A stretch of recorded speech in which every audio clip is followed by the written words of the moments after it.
Good morning, good afternoon, good evening, saan mang dako ng mundo kayo naroon, naway pakisamahan ninyo ako na basahin ang Book of Acts chapter 13 verses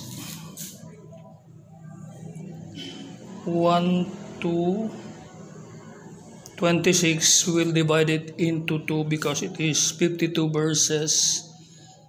And before that, we'll read first the reminders of God written in John chapter 7 verse 16. Jesus answered them and said, "My doctrine is not mine, but his that sent me." Sinagot nga sila ni Jesus at sinabi, "Ang turo ko ay hindi akin, kundi doon sa nagsugo sa akin. If any man will do his will, he shall know of the doctrine, whether it be of God or whether I speak of myself.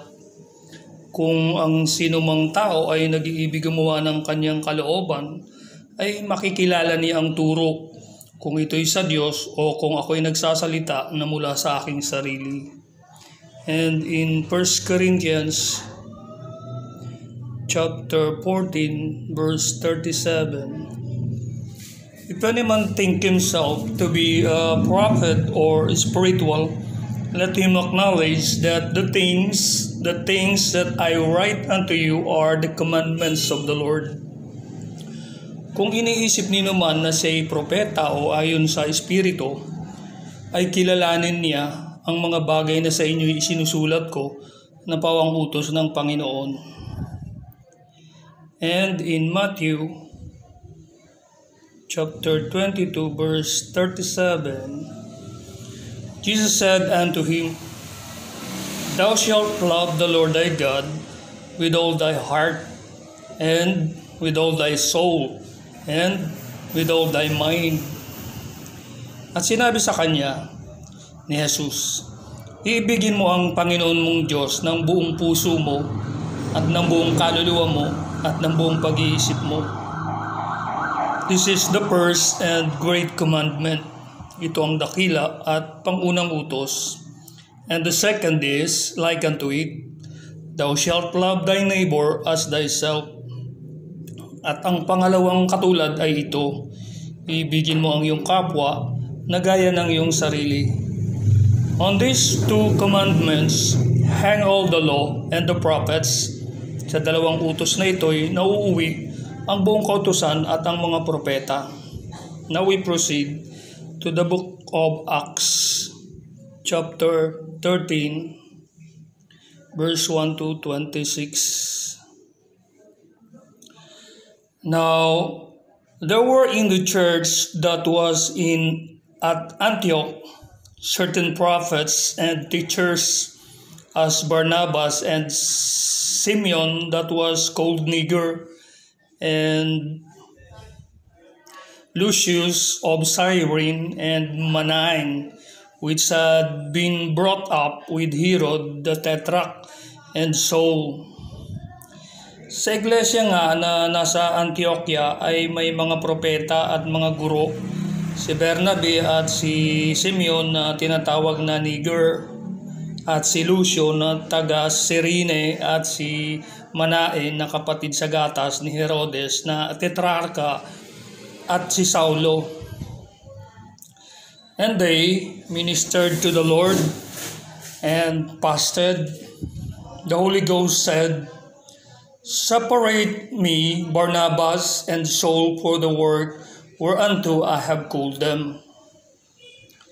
At nang sila'y nagsisipaglingkod sa Panginoon at nangag-aayuno, ay sinabi ng Espiritu Santo, "Ibukod ninyo sa akin si Bernabe at si Saulo sa gawaing itinawag ko sa kanila." And when they had fasted and prayed and laid their hands on them, they sent them away. Nang magkagayon, nang sila'y makapag-ayuno na at makapanalangin at may patong ang mga kamay nila sa kanila, ay kanilang pinayaon sila. So they, being sent forth by the Holy Ghost, departed unto Seleucia, and from thence they sailed to Cyprus.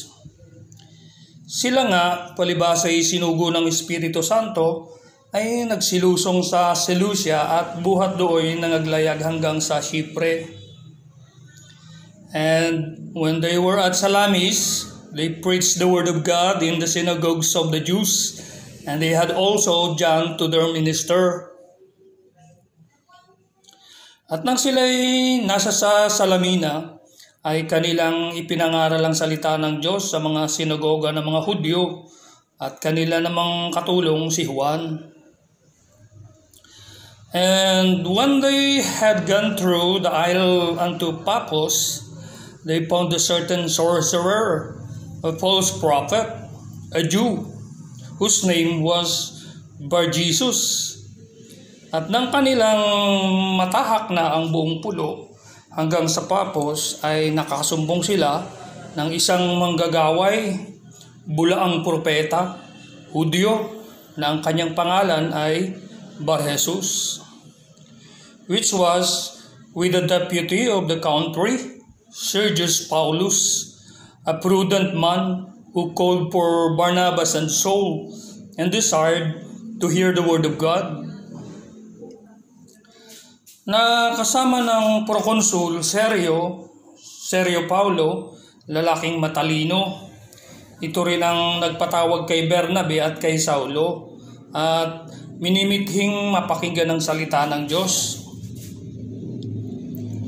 But Elymas, the sorcerer, for so is his name by interpretation, withstood them, seeking to turn away the deputy from the faith. Tatapot si Elymas na manggagaway, sapagkat ganito nga ang pakahulugan sa kanyang pangalan, ay humadlang sa kanila na pinagsisikapang ihiwalay sa pananampalataya ang proconsul. Then Saul, who also is called Paul, filled with the Holy Ghost, set his eyes on him. Datapat si Saulo, na tinatawag ding Pablo, na puspos ng Espiritu Santo, ay itinitig sa kanya ang kanyang mga mata, and said, "Oh, full of all subtlety and all mischief, thou child of the devil, thou enemy of all righteousness, wilt thou not cease to pervert the right ways of the Lord?" At sinabi, "Oh, puspos ng lahat ng karayaan at ng lahat ng kasamaan, ikaw na anak ng dyablo, ikaw na kaaway ng lahat ng katwiran, hindi ka baga titigil na ng pagpapasama sa mga daang matuwid ng Panginoon? And now, behold, the hand of the Lord is upon thee, and thou shalt be blind, not seeing the sun for a season." And immediately there fell on him a mist and the darkness. And he went about seeking some to lead him by the hand. At ngayon, narito, nasa iyo ang kamay ng Panginoon, at mabubulag ka na hindi mo makikita ang araw na kaunting panahon. At pagdakay, nahulog sa kanya ang isang ulap at isang kadiliman, at siya'y nagpalibot na humahanap ng sa kanya'y aakay sa kamay. Then the deputy, when he saw what was done, believed, being astonished at the doctrine of the Lord. Nang magkagayon, pagkakita ng prokonsul sa nangyari, ay nanampalataya na nanggigilalas sa aral ng Panginoon. Now, when Paul and his company loosed from Paphos, they came to Perga in Pamphylia, and John, departing from them, returned to Jerusalem. Nagsitulak nga sa Papos si Pablo at ang kanyang mga kasama at sumadsad sa Perga ng Pampilya at humiwalay sa kanila si Juan at nagbalik sa Jerusalem. But when they departed from Perga, they came to Antioch in Pisidia and went into the synagogue on the Sabbath day and sat down. Datapot sila, pagkatahak sa Perga, ay nagsidating sa Antioquia ng Pisidia at sila ay nagsipasok sa sinagoga ng araw ng Sabat at nagsiupo. And after the reading of the law and the prophets, the rulers of the synagogue sent unto them, saying, Ye men and brethren, if we have any word of exhortation for the people, say on.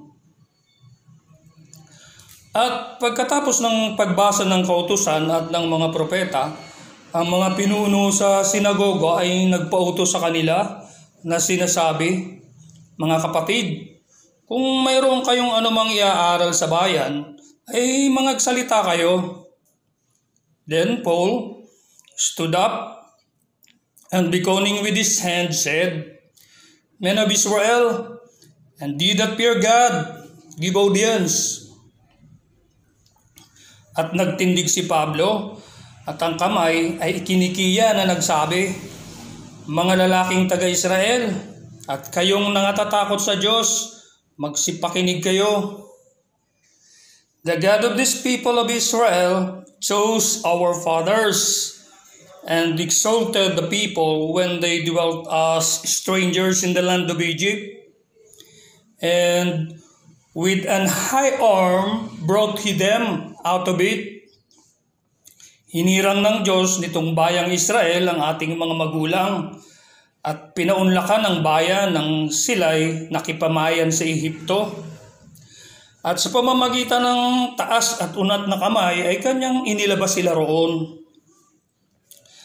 And about the time of 40 years, suffered he there manners in the wilderness.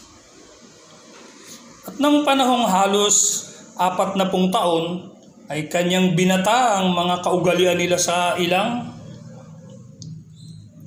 And when he had destroyed 7 nations in the land of Canaan, he divided their land to them by lot.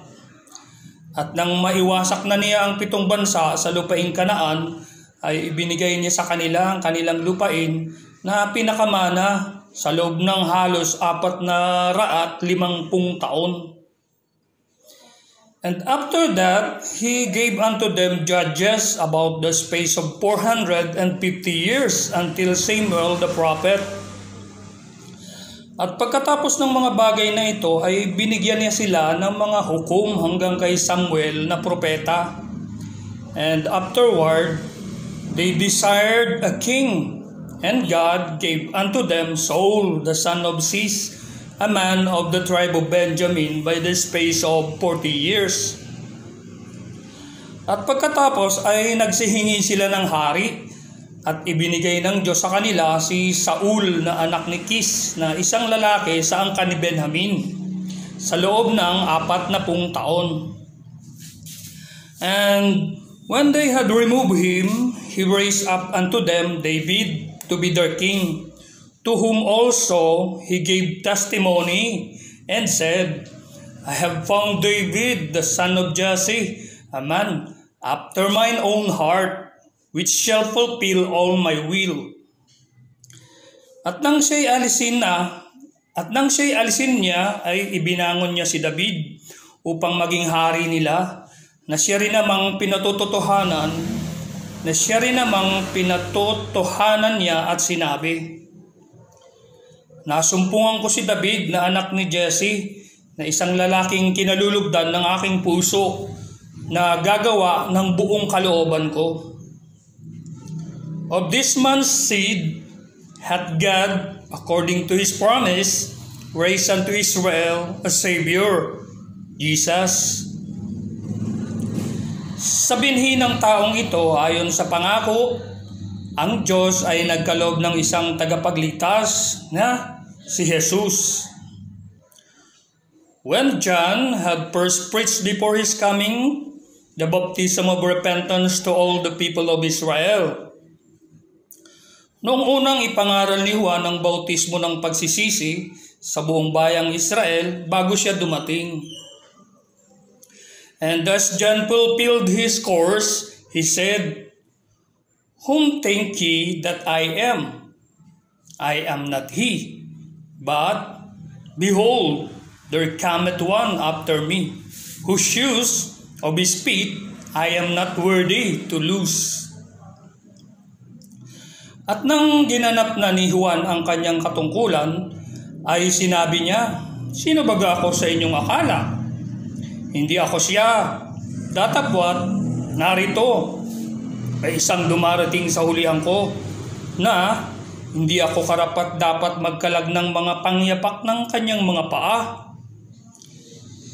Men and brethren, children of the stock of Abraham, and whosoever among you feareth God, to you is the word of this salvation sent." Mga kapatid, mga anak ng lahi ni Abraham, at ang mga sa inyo ay nangatatakot sa Diyos, sa atin ipinadadala ang salita ng kaligtasang ito. Thanks be to God be all the glory and praise. Thank you also for reading the Bible with me. May God bless you and may God move you to subscribe, like, share, and comment na rin po by the power of the book of Galatians chapter 6 verse 10. Again, thank you and may God bless you. Good day.